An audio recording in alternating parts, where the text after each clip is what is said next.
Welcome to the Rim Break Rodeo. We hope this video helps. In this video, I will explain how to make beef gyudon. To begin, ensure you have all your ingredients ready for a smooth cooking process. You'll need about 12 ounces of thinly sliced beef, 1 large onion, and a small piece of fresh ginger.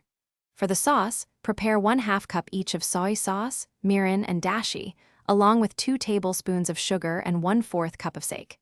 Don't forget the warm rice for serving. Next, let's get our main components ready. Take your large onion and slice it very thinly, aiming for about 1/8 of an inch thick. This helps it cook down quickly and absorb the sauce beautifully. Grate about 1 teaspoon of fresh ginger to add a subtle, zesty kick to the dish. Finally, gently separate your thinly sliced beef so each piece can cook evenly and become wonderfully tender in the simmering sauce. Now for the heart of our gyudon, the sauce.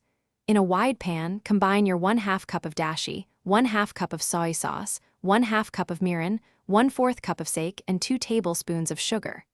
Bring this mixture to a gentle simmer over medium heat.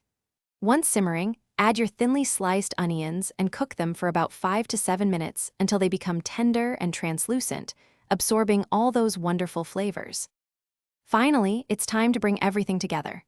Add your separated, thinly sliced beef directly into the simmering sauce with the tender onions. Cook the beef for just 1 to 2 minutes. It cooks very quickly due to its thinness. Overcooking will make it tough, so watch it closely. Ladle generous portions of this savory beef and onion mixture over bowls of hot, fluffy white rice. Garnish with pickled ginger and fresh green onions for a perfect finish. Enjoy your homemade gyudon. Thanks for watching. Consider subscribing if we helped you.